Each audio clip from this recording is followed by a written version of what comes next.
जो पढ़ रहे हैं वो है मेल रिप्रोडक्टिव सिस्टम के बारे में, ठीक है। मेल रिप्रोडक्टिव सिस्टम की सबसे पहले definition, the system of body which helps in the reproduction is called as a reproductive system. वो सिस्टम जो रिप्रोडक्शन में मदद करता है उसको रिप्रोडक्टिव सिस्टम कहते हैं। ये तो इसकी डेफिनेशन हो गई। अब इसके बाद अपन बात करते हैं मेल रिप्रोडक्टिव सिस्टम। तो इसमें दो तरह के ऑर्गन होते हैं, एक प्राइमरी रिप्रोडक्टिव ऑर्गन और एक सेकेंडरी रिप्रोडक्टिव ऑर्गन। जो मेन ऑर्गन होता है उसको कहते हैं प्राइमरी रिप्रोडक्टिव ऑर्गन, और जो हेल्पिंग ऑर्गन होते हैं इनको अपन कहते हैं secondary reproductive organ. Primary reproductive organ में क्या होता है, एक जोड़ी वन पेयर टेस्टिस होते हैं। इसके दो फंक्शन हैं। पहला फंक्शन क्या है, मेल गैमेट या स्पर्म का फॉर्मेशन करना, और दूसरा फंक्शन क्या है, secretion of male hormone testosterone, जिसको हम एंड्रोजन भी कह सकते हैं। क्या कहते हैं, एंड्रोजन के नाम से भी जानते हैं। एंड्रोजन कह दो या मेल सेक्स हार्मोन टेस्टोस्टेरोन कह दो, एक ही काम है, नाम है, सॉरी। तो टेस्टोस्टेरोन या एंड्रोजन का सिक्रीशन करना। अब ये कौन सिक्रीट करता है, तो टेस्टिस के अंदर स्पेसिफिक सेल्स होती है जिसका नाम होता है लीडिक सेल्स। ये सेल्स टेस्टोस्टेरोन का सिक्रीशन करती है। अब इस टेस्टोस्टेरोन का फंक्शन क्या है ये मैं बता चुका हूं। क्या फंक्शन होता है, मेल के सेकेंडरी सेक्सुअल कैरेक्टर्स, जैसे मैंने कहा था दाढ़ी मूंछों का आना, आवाज का भारी हो जाना, ठीक है ना, शोल्डर्स का ब्रॉड हो जाना, पूरी बॉडी पर बहुत सारे हेयर्स का पाया जाना, रिप्रोडक्टिव ऑर्गन का मैच्योरेशन होना, स्पर्म के बनने की शुरुआत हो जाना, ये सारे फंक्शन कौन कंट्रोल करते हैं, ये सारा फंक्शन टेस्टोस्टेरोन कंट्रोल करता है। तो टेस्टोस्टेरोन एक इंपॉर्टेंट हार्मोन है जो मेल के अंदर सिक्रीट होता है, और इसी वजह से मेल में सेकेंडरी सेक्सुअल कैरेक्टर्स डेवलप होते हैं। Clear? Yes sir. Secondary sex organ, secondary sex organ में बहुत सारे ऑर्गन्स होते हैं, जैसे बात कर सकता हूँ स्क्रोटम, वासा इफ्रेंसिया, एपिडिडाइमिस, वासा डिफरेंसिया, यूरिथ्रा, पेनिस और कुछ ग्लैंड्स होती है।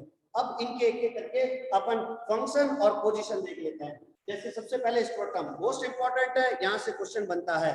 स्क्रोटम है क्या, ये पाउच जैसा स्ट्रक्चर है जो कहाँ होता है, मेल में दोनों टांगों के बीच में, बिटवीन द लेग्स सिचुएटेड होता है। इसमें क्या होते हैं, इसमें टेस्टिस पाए जाते हैं। अब यहाँ से क्वेश्चन ये आता है कि why the testis are found outside the body in the male. Male में आउटसाइड क्यों होता है बॉडी से, जबकि बाकी सारे ऑर्गन तो अंदर थे। उसका कारण है एक्चुअल में मेल में स्पर्म प्रोडक्शन के लिए जो टेम्परेचर चाहिए होता है वो बॉडी टेम्परेचर से थोड़ा सा कम चाहिए होता है। थोड़ा सा कितना, 2 से 3 डिग्री सेल्सियस कम चाहिए होता है। और इसीलिए क्या होते हैं, इसीलिए जो होते हैं ये टेस्टिस बॉडी के बाहर इस स्क्रोटम में पाए जाते हैं, ताकि उनको लेस टेम्परेचर प्रोवाइड करवाया जा सके। यानी कि स्पर्म प्रोडक्शन के लिए हमें 34 टू 35 डिग्री सेल्सियस टेम्परेचर की जरूरत होती है, जबकि हमारा बॉडी टेम्परेचर होता है 37 डिग्री। इसीलिए ये टेस्टिस बॉडी के बाहर इस पाउच जैसे स्ट्रक्चर में होते हैं। यानी कि ये scrotum act as a thermoregulator की तरह काम करता है, जो प्रॉपर टेम्परेचर प्रोवाइड करवाता है स्पर्म को। यही बस इसका फंक्शन है और कोई फंक्शन नहीं। दूसरे नंबर पर आती है डक्ट्स। ये क्या होती है, बहुत सारी ट्यूब्स होती है जो कि बॉडी के अंदर सिचुएटेड होती है और टेस्टिस से कनेक्टेड होती है। अब ये डक्ट जैसे कौन कौन सी है, तो आपको नाम दिख रहा होगा, that is the Vasa efferentia, epididymis, differentia और यूरिथ्रा। ये सारी ट्यूब्स या डक्ट्स होती है।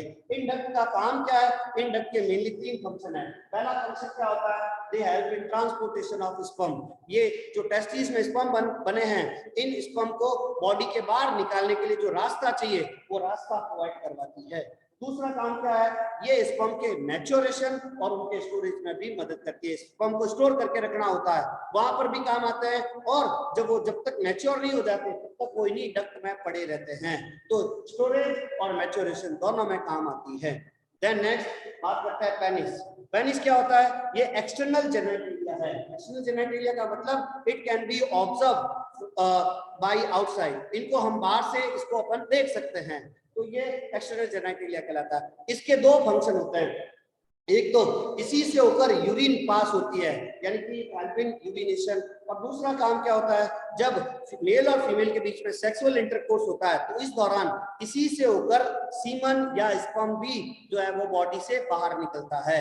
तो 2 काम होते हैं, एक यूरिनेशन करना और एक सीमन या स्पर्म को बाहर निकालने में मदद करना। यानी कि सेक्सुअल इंटरकोर्स या पॉपुलेशन में मदद करने वाला ऑर्गन होता है ये पेनिस। ठीक है, तो ये इसके फंक्शन हो जाते हैं और इसकी पोजीशन हो जाती है। तो इस तरह से हमने सारे सेकेंडरी सेक्स ऑर्गन के बारे में बात की।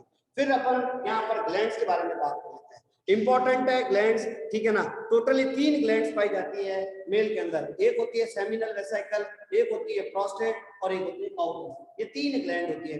इन तीनों ग्लैंड से जो लिक्विड निकलता है, इस लिक्विड को अपन कहते हैं सेमिनल फ्लूइड। इस लिक्विड को क्या कहते हैं? सेमिनल फ्लूइड कहते हैं। इसमें एक इंपॉर्टेंट केमिकल पाया जाता है जिसका नाम है फ्रक्टोज। ये फ्रक्टोज क्या करता है? ये एनर्जी प्रोवाइड करवाता है टू द स्पर्म। स्पर्म को एनर्जी प्रोवाइड करवाता है at the time of its movement into female reproductive tract. जब स्पर्म या सीमन फीमेल के अंदर निकल जाता है तो उस समय इन स्पर्म को ओवम तक पहुंचने के लिए एनर्जी चाहिए होती है। वो एनर्जी इसी फ्रक्टोज से मिलती है। तो ये फ्रक्टोज एक इंपॉर्टेंट केमिकल है, याद रखना है। उसके अलावा इन ग्लैंड का और क्या फंक्शन है? इन ग्लैंड से एक एल्कलाइन फ्लूइड निकलता है, एक बेसिक फ्लूइड निकलता है। और ये फ्लूइड क्या करता है? एक तो यूरिथ्रा की खुद की एसिडिटी को रिड्यूस करवा देता है ताकि स्पर्म को नष्ट होने से बचाया जा सके। और दूसरा और काम क्या करता है? दूसरा काम ये करता है कि जब फीमेल की बॉडी के अंदर जब सीमन निकल जाता है तो उसमें भी थोड़ा सा एसिडिक मीडियम होता है, एसिडिक एनवायरनमेंट होता है। उस एसिडिक एनवायरनमेंट को न्यूट्रलाइज करने के लिए भी जो है ये जरूरी होता है, ये एसिड, ये एल्कलाइन सब्सटेंस, तो वो भी प्रोवाइड करवाता है। इस तरह से ओवरऑल इन तीनों ग्लैंड से जो लिक्विड निकल रहा है उसके 2 फंक्शन हो जाते हैं। एक तो एसिडिटी खत्म करना और दूसरा स्पर्म को जो है न्यूट्रिशन प्रोवाइड करवाना। ये 2 काम हो जाते हैं किसके? इन फ्लूइड्स के, जो कहां से निकल रहे हैं? इन 3 ग्लैंड से निकलते हैं, सेमिनल वेसिकल, प्रोस्टेट और ओवपर्स ग्लैंड से। तो इस तरह से ये ग्लैंड के फंक्शन हो जाता है। फिर बात करता हूं मैं सीमन। क्या होता है सीमन? तो ये एक तो तीनों ग्लैंड का जो फ्लूइड है वो, और उसके साथ में जब स्पर्म मिल जाते हैं तो ये दोनों मिलकर क्या कहलाते हैं? ये दोनों मिलकर कहलाते हैं, दैट इज द सीमन कहलाते हैं। ये दोनों मिलकर सीमन के नाम से जाने जाते हैं। अब ये सीमन की क्वांटिटी कितनी होती है? लगभग 4 ml एक बार में ये सीमन निकलता है, जिसके अंदर जो है लगभग 200 से 400 मिलियन स्पर्म पाए जाते हैं। तो इस तरह से ये पूरा रिप्रोडक्टिव सिस्टम को, मैंने मेल रिप्रोडक्टिव सिस्टम को आपके सामने एक्सप्लेन किया है। इसके साथ ही साथ यहाँ पर आप देखो, आपको एक डायग्राम नजर आ रहा है, इसमें आपको पूरा मेल रिप्रोडक्टिव सिस्टम को एक्सप्लेन किया गया है। जैसे ये बार दिख रही है line, that is scrotum. Scrotum के अंदर नजर आ रहा है टेस्टिस। ये टेस्टिस के अंदर बहुत सारी चीज होती है। जैसे आप देखोगे ये जो स्ट्रक्चर दिख रहा है, इस स्ट्रक्चर को अपन कहते हैं वासा डिफरेंशिया। ये ट्यूब आगे जाकर एक बड़ी कॉइल तक होती है जिसको कहते हैं एपिडिडाइमिस। एपिडिडाइमिस खुलता है वासा डिफरेंशिया में। वासा डिफरेंशिया बॉडी के अंदर एंटर होती है और एंटर होकर यूरेटर के ऊपर से होती हुई जो है आगे आकर यूरिनरी ब्लैडर के आगे आकर यूरिथ्रा में खुलती है।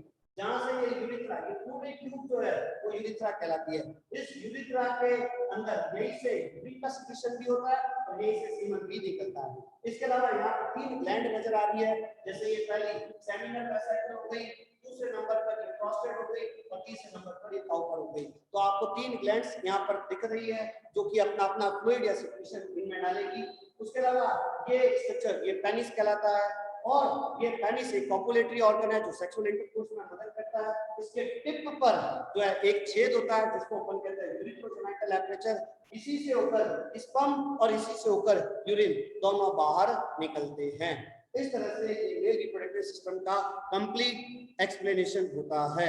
ठीक है, ठीक है, मैं बना के बता रहा हूँ। मेल गैमेट स्पर्म कहते हैं, क्या क्या स्ट्रक्चर होते हैं, क्या पार्ट होते हैं। सबसे पहले ये स्पिंड जो है ये क्या होता है? टी स्पून जो चम्मच होता है उसके जैसा नजर आता है। तो टी स्पून लाइक स्ट्रक्चर होता है, उसके बहुत सारे पार्ट है।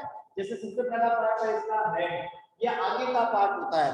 और इस हेड में 2 इंपॉर्टेंट चीजें होती है। एक तो होता है एक्रोसोम।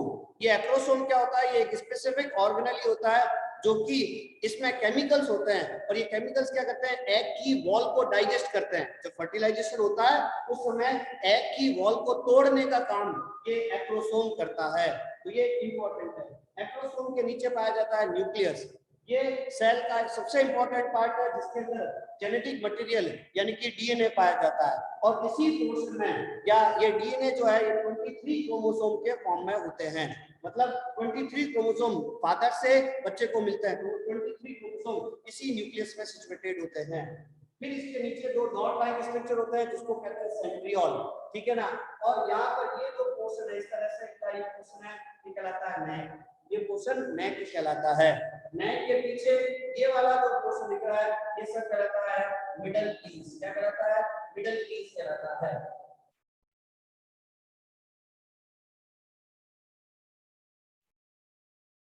ये मिडल पीस कहलाता है। और मिडल पीस के नीचे ये जो लंबी सी स्ट्रक्चर नजर आ रही है ये कहलाती है, ये यहाँ से यहाँ तक ये कहलाती है।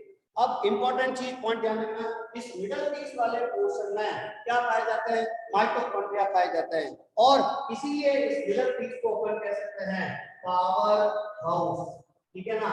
क्यों कहते हैं, क्योंकि आपको पता होगा जब स्पर्म को मूवमेंट करना है तो उसको एनर्जी चाहिए, वो एनर्जी यही सारे माइटोकॉन्ड्रिया प्रोवाइड करवाते हैं। माइटोकॉन्ड्रिया का नाम सुन रखा है ना पहले? Yes, sir. हाँ, Yes. माइटोकॉन्ड्रिया पावर हाउस के रूप में काम करके इस स्पर्म को एनर्जी प्रोवाइड करवाता है ताकि ये मूवमेंट कर सके। तो इस तरह से ये स्पर्म का स्ट्रक्चर होता है। क्लियर? Yes.